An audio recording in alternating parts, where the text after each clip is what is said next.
Hello, this is the Kathy Deeply Awake, and yes, it's the Buddha too. See? Hello, Gautama guy. Yes, not this one's favorite deity, but Shiva is MIA. What can you do? The Buddha will have to do. The Buddha was a cool guy. Once she found out about Buddha's long time in the suffering and what a rock star he was, what a badass he was, well, then Buddha was okay with him, with her. But, oh, hello. But, until then, no. It was only the Zen masters who had her attention, the smarty pants. Such is life. Do you feel that way about the Jesus? We love the Jesus.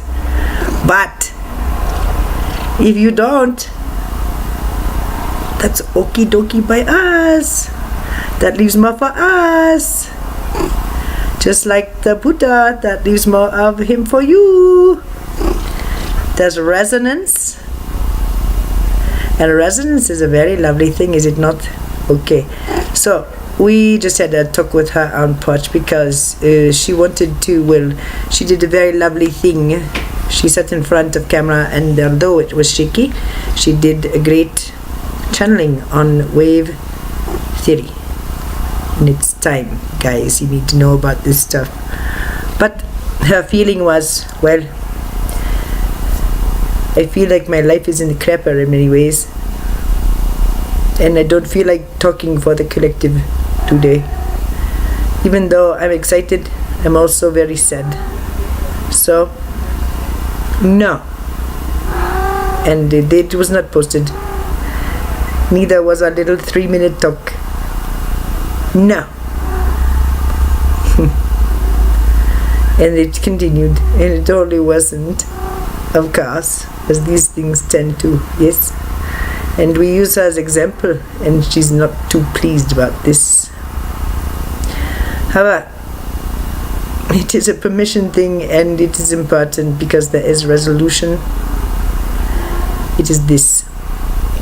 We took her to the potty, and then we took her to the balcony, and then we had a talk and explained. Understand.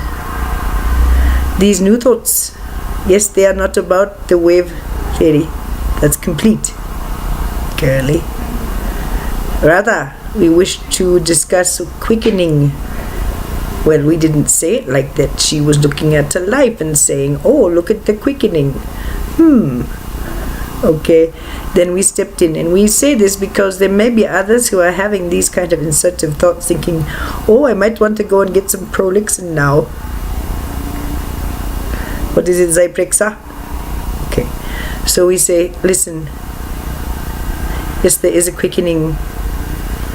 You can feel it in your own life. That spasm of depression you just had, it was quite well deserved considering the circumstances. Quite justified. And multiple. Dealing with two different core issues. Both. Things you have dealt with a lifetime. Conflicted issues, which truly it's appropriate be torn apart. We at this point talk about the need for some of you to use pen and paper. We suggest for this exercise it is not on the computer. Manually, with your hand, write a story. We say you do this when you are feeling particularly blue, particularly shut out of your good.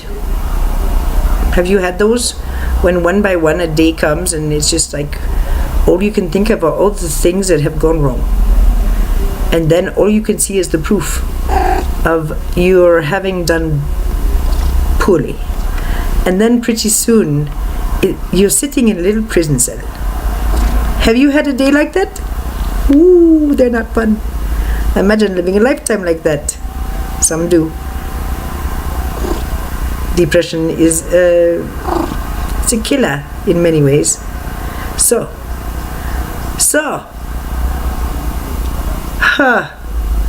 think about these problems. Insurmountable, absolutely unsolvable, and feel crappy. Then write a story. Sit down and say, so and so, age 55, one day did blah, and state what's going on, and then explain the sadness or the rage or the loneliness or the disappointment behind those eyes as you describe the dwelling, the work, the children, whatever. Then you're the writer. You're able to go places that the average person cannot, because you're describing things that are available to you for the beauty and understanding of the reader. So imagine, just like a good story does. Any good story you read, guys, you don't have to be Poe or Faulkner or Hemingway. Just talk about that person's feelings that you can see in the eyes that maybe no one else is able to notice. Maybe that's one of the causes of the feeling. Maybe. So, explain the story behind the story, what actors call backstory, that they sometimes will go to coffee shops and make up so their characters in a one-act play are multidimensional, or at least three-dimensional. And write a little story about yourself, baby. Explain it to yourself. Explain it to yourself why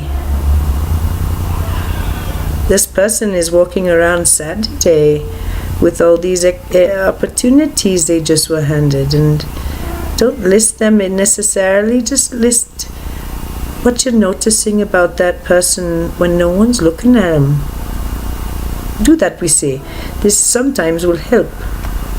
It may not solve a problem that appears unsolvable. We say there's no such thing as an unsolvable problem. It just requires a higher perspective and toweling off from immense emotion, normally. But you see, the emotion is sometimes addictive. And so by writing a story, you can see motives for that person that the others in the story may be victimizing them for, or whatever. And then if you want to, you can bring in a character or two, describe them, and then consider their character. They deserve a good backstory, one that makes sense, one that isn't like a criminal that wants to go out and hurt people, but someone who was once a girl, once a boy, and once someone with stars in their eyes, and all that stuff. Okay? And think of that person's story and describe them, but then describe how they feel in their eyes. Well, that's a good way to get some what? Or we would say compassion, or at least perspective. And we would say that is from perspective one gains compassion. It's a trick, you see, almost, of thinking. I've got to feel compassionate in this situation. How? When your story is telling you this person has got you under their boot. Huh? How do you feel compassion for someone who you feel is victimizing you? Huh? Really? Isn't that asking you to be some sort of weird sort of Jesus who just kind of shows up and knows how all this crap? How about someone who can really see what's going on? And maybe that was the Jesus, but it was written out because it was too complicated. I don't know. Well, that's a good exercise. So we tell her on the porch, okay, listen here, girlie, here's these two things. And actually it's more like 3.5. These life thingy-doos, they're no little things, girlie. So, okay, big freaking deal, they're on your face today. Look at what you did, dear one. Here you are. Almost a smile on your face, and you got yourself outside, and you're looking at the trees, and you're thinking about summer, and you're breathing a little better. See? Okay, girl, what you just did, that was 2 years back in the old energy. That was months at the beginning. That was weeks of pain and agony till the end. And you did it in hours. How about that for a quickening? Further, it doesn't take much of a scientist to get on the internet and decide to look at times to find that it is true that repeatedly, since the beginning of the writing, there was nothing written about what you just discussed, okay? Nothing, and you were looking. And then you wrote something, and then your bones would rattle with bah, and you knew you'd move the ball down the field, and then 2 days later, boom, it's all over the internet. Other people are writing about it. How about that? And how about doing that with the crayon? And how about doing that with the Great Britain? And how about doing that for 4 years? So, here's the idea. There's a quickening, and there's an end. Maybe you want the clever one, and maybe we have something to say today. And maybe it's a good idea to just sit down and let us speak. It is easy to get sucked into the magnetics. That's the idea. There are many issues here which are appearing intense, high stakes, all that blah blah. It's not. None of it is. But it feels that way, and you magnify that with all the different whatevers, and it's a lovely soup of chaos from which comes understanding. So this chaos is the magnetic agreement field, which is self-perpetuating and imprisoning. It gets better and better. And so what the Crayon was saying about the magnetic, well, he was talking really about geometrics with the consciousness description, which he explained were both very powerful, very effective. One, fear and anger, simple geometrics, and cloaking and easily grabby magnetics. It's a morphogenic field, see? Woo! And boy, was she in it. But she needed 4 to keep her in it. Not just one issue, big ones. They're not really all that big, but if they were written down and described, well, I don't think you'd like to be in them. That's a guess. And we have a better guess too. We bet that if you wrote down your problems, the things that keep you up at night, honestly, really, just write them down, honestly. All the things that are embarrassing you and keeping you up at night and have pitchforks in their hands. And if you exchange that with this one, well then, she'd say, oh, well, crikey, these problems here seem to be things that I'm not really interested in, and I don't see they're all that interesting. But then I look at mine and I see that they look a little, well, they look like stories, don't they? I mean, I know that you're attached to yours and I'm attached to mine, but these are just stories, right? And then the interesting thing begins. Stories. Own it yourself. Here, take it back. Blah, it's yours. This one's the one that's interesting to us. It's the only one that we have any control over, because it's the only one we're writing. We told her this, about a month and a half ago, when things began to really get going. We said, see here,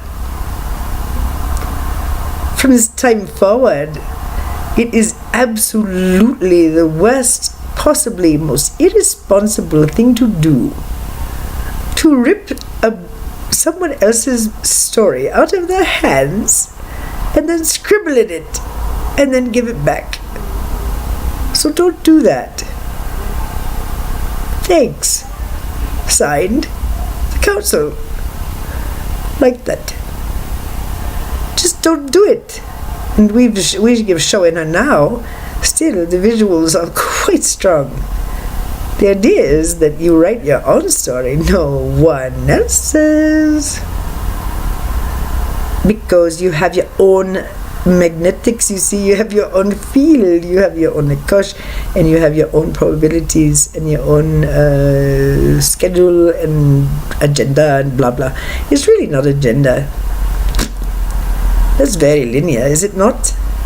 Oh, I came down here to do something.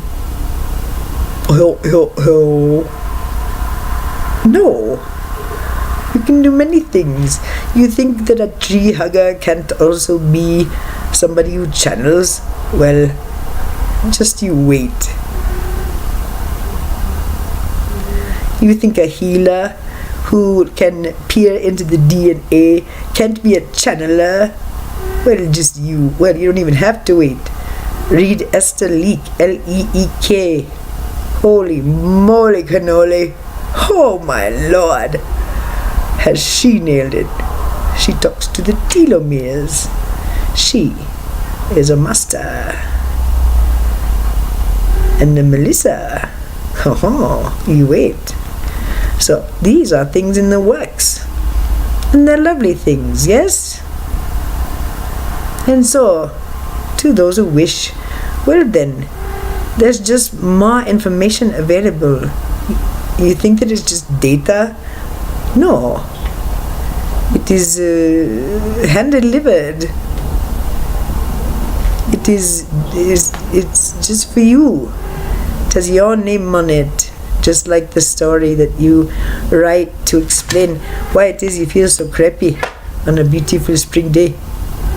So this is one of the things we had to say. That part of it is that in this field, it appears that others' behavior are able to affect your outcome and your highest good.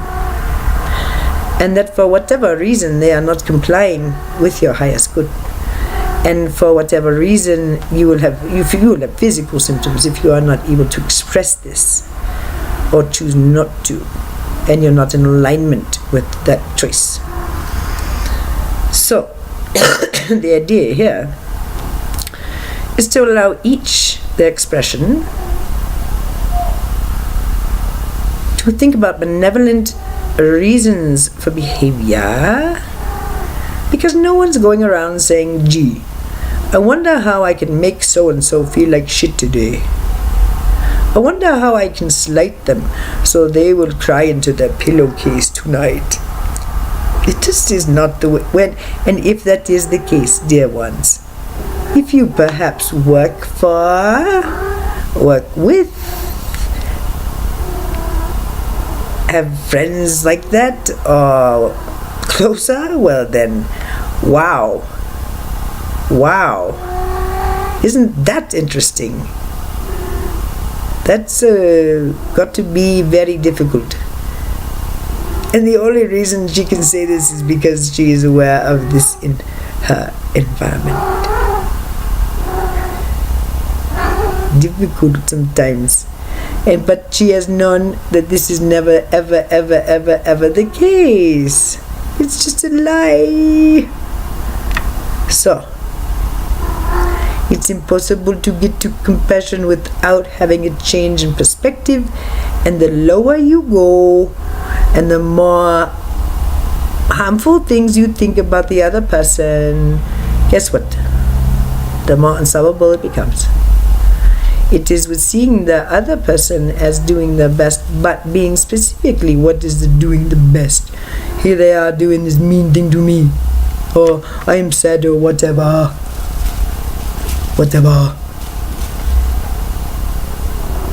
My life is shit because whatever. These extreme thoughts are so silly. We say many people do not wrestle with them, and we say many wrestle with them and pretend they don't. And then we say we have the ones who broadcast them loud and clear, and it's because we are talking about consciousness fields. Okay, so in this field, fear and anger, it's like a big magic marker. We talked about that before, with like 1 or 2 lines, and it's just like impossible to go whoop. She used to call it jumping the groove. And we would say that is a very, very fine way of looking at it, because that is a way to no. How'd it go? In a minute. To increase the complexity of the expression, then there must be an increase in the complexity of the thinking. Does not that make sense? And the thinking does not have to be that is like the Plato or whatever. Not like this, blah blah blah. It's a simple talking of the heart, you see.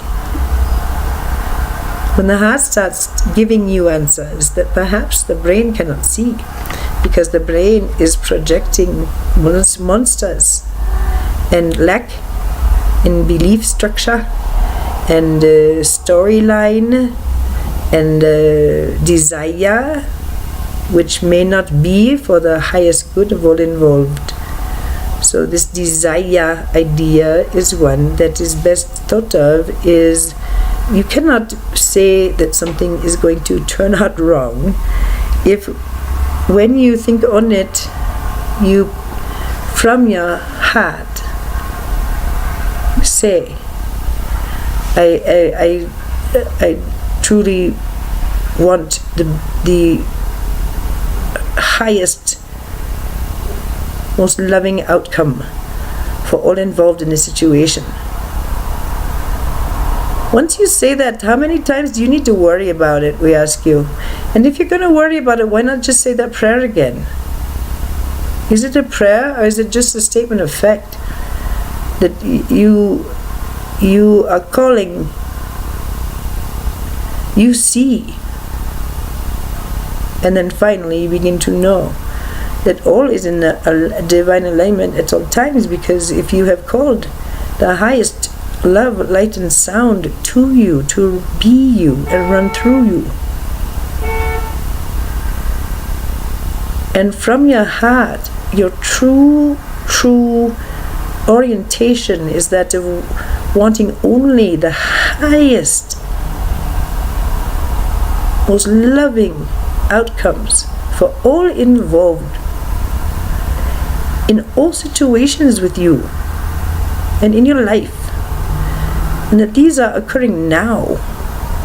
You are noticing them now. We ask you, why would you be worrying about whether so-and-so likes you or not?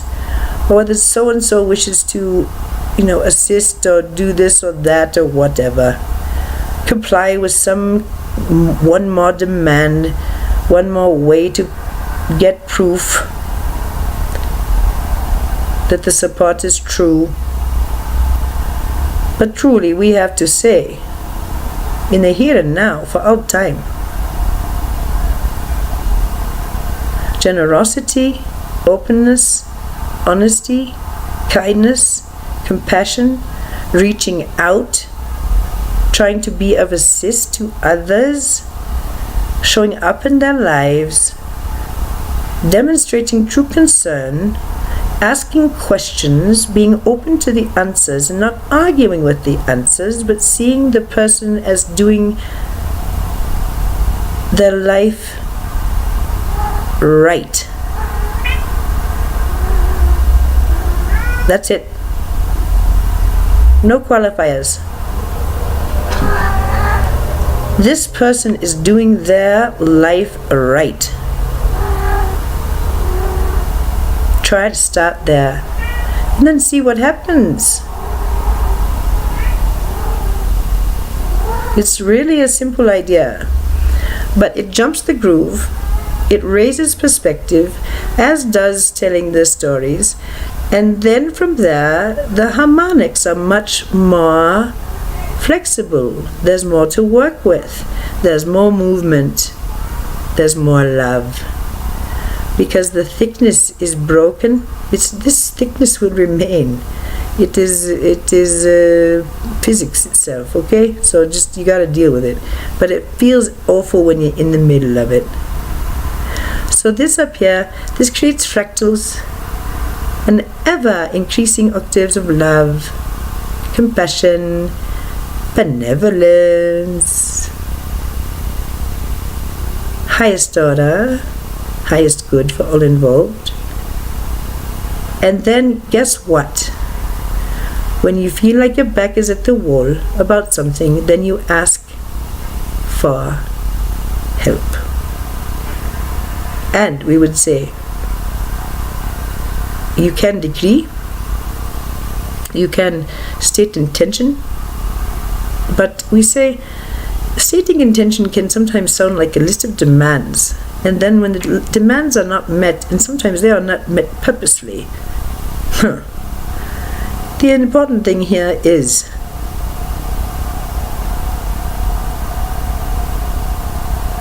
developing trust, asking permission. No, asking for help. Never ask permission. Ever, guys.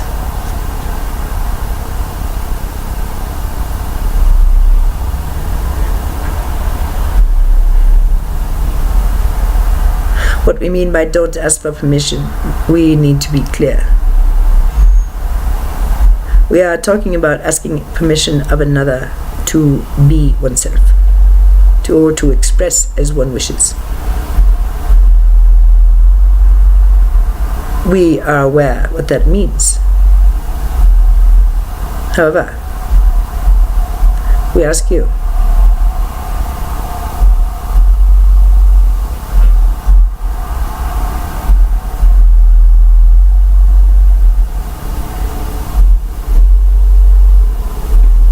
there are times when one must do things.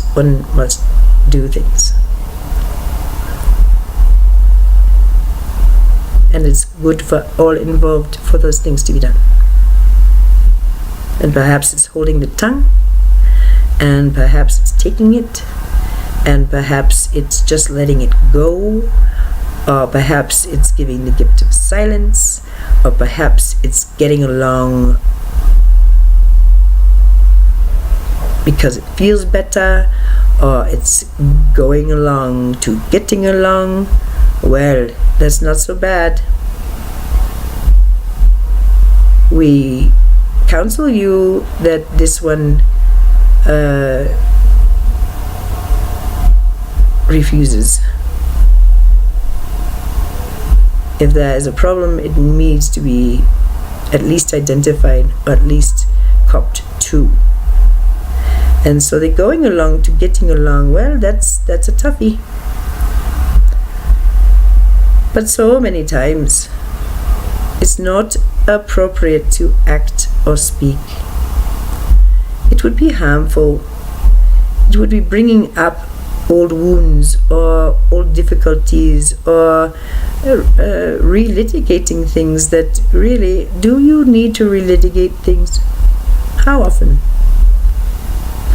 How often must you sit in blame of another? Or rather, can you just look at the day and perhaps discuss how you felt in the middle of the distressing thing? But let it be, and never assign blame to another for your difficulty. Imagine such a thing. Could you do it?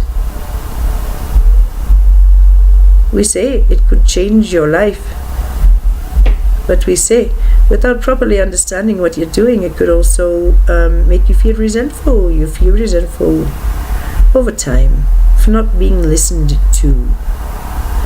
So we say it's important to be aware that sometimes there is a discomfort with not speaking your truth. But we say that it is very important these days to use this higher perspective to enact a sense of compassion in the here and now, and let this guide the behavior, so that slights, blame, shames, recriminations, demands, ultimatums, that these be considered as options, but from a higher perspective of compassion, and beginning to understand that everyone is doing things that you absolutely may not even understand. The question becomes whether this person is someone who is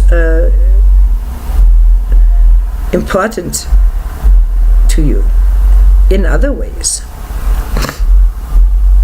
Not just in terms of whatever imbalances you feel tie you to them, but the other things.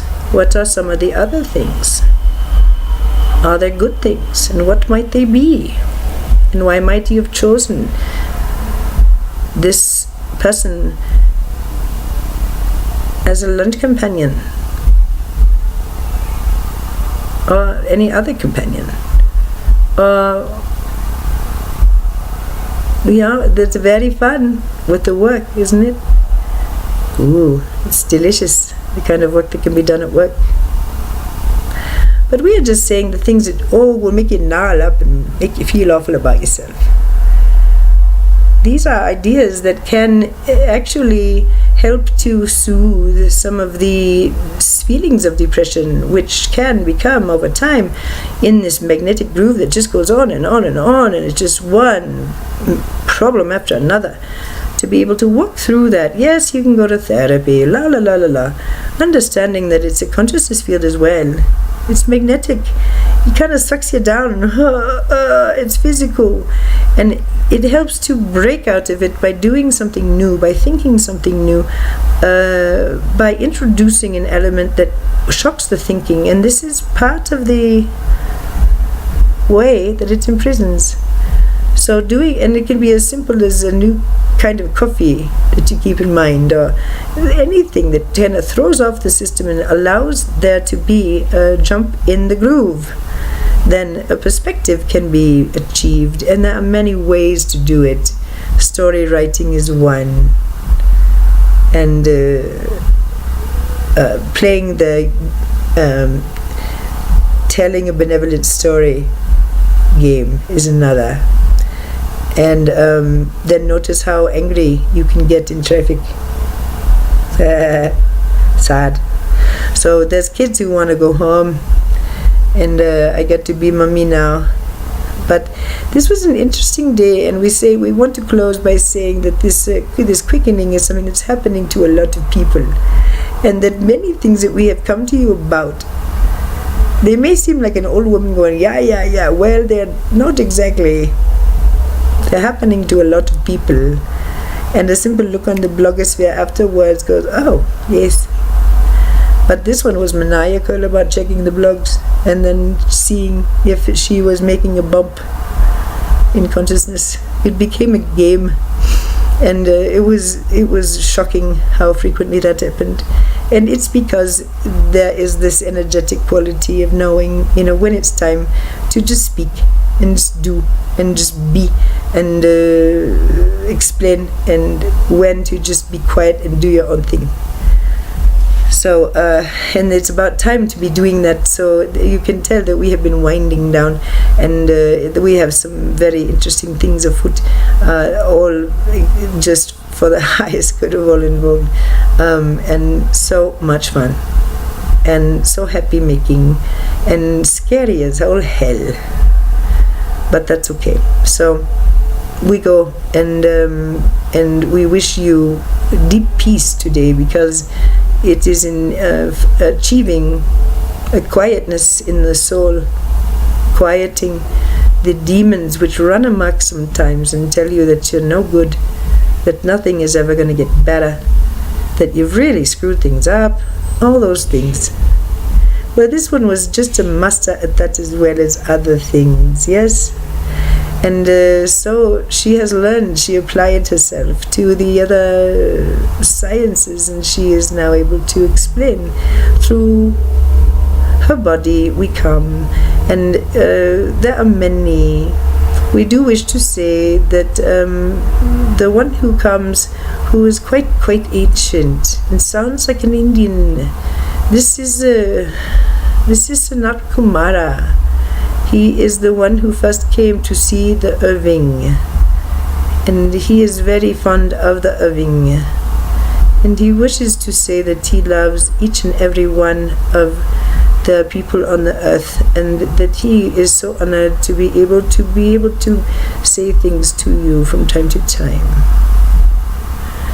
And there are others. There is one tape called An Ancient Speaks, which we show you how many are talking through her. This is not a simple Saint Germain kind of thing, okay? And so we would say that it's more of it's just the what the crayon calls the entourage, groups of energies. And so yes, and we've been working with her and through her for quite some time, and we have made it so plain. This is just what she does. This is just her thing. And there's only okay, so there's this weird person who does this weird thing. Okay, well, she's still a human being. And she loves the meditators, and she loves the nature people, and she loves the free expression people who don't make her feel ashamed. She doesn't like to feel ashamed. Who does? So these are triggers for that low agreement field. And when they can be seen like this, they are easier to pop out of. And then you can examine. It could be you, yes, okay, I comply with all of it, but then you understand it. We say that there are some things that become so energetically difficult that they must be quieted with, of course, compassion and benevolence, but it's just there are some things. It's just magnetically, you just know. When you are uncomfortable, it's telling you, when your thoughts are giving you distress and you cannot go to sleep at night, it's telling you you're thinking something that is not in alignment with your greater happiness in your soul, and you can puzzle on it, you can. Or in the deep dark night you can say, Dear God, or Holy Spirit, or whatever you want to say, oh God, I love you so much, and I find myself having these thoughts once again, and I know it's hard to get out of them on my own, and I know that I don't want to really process now, Ma. I think I've done quite a lot of processing, and I'm done. I'm asking for your lovely help, because I know you love me, and I know you can soothe me, and I give you full permission to come and soothe me and help me to see that I'm okay. I don't care about the problem right now. I just want to feel better. Try that one. That's a pretty good prayer and a lot less abstract than the highest good for all involved, blah, blah, blah. Although that's a really good one. So we're trying to help with making things better for the mind and the heart, connecting them up and using a little bit of vision that's connected to something that's bigger than you. Putting it together so that you're heart-based. And you can look at someone who you might actually, in a group of people, they might all feel very justified in hating her or him, or calling her names or calling him names. They might all agree all at once, even very nice people might all agree, oh yes, even what you've said, that's a bastard. Well, you know what? That's an agreement field too. And that's a whole lot of judgment. And I think it's time. She thinks it's time. We think it's time. That these kind of things perhaps are tempered. And the back is hurting and the kids are getting antsy, I bet. So we're gonna go. But we thought it's important because spring comes, children come out of school, there is a change in the atmosphere in the home, there's a change with the children perhaps, and they are going to go through changes now. And it's helpful to be able to see your children compassionately while still allowing for structure and what they feel they need. Hopefully, raising your children cooperatively and with much respect and dignity and humor. And as much resources as you can give, but you know, this is hard. Children understand. So you do your best. You are very well loved this day and all days, okay? Okay.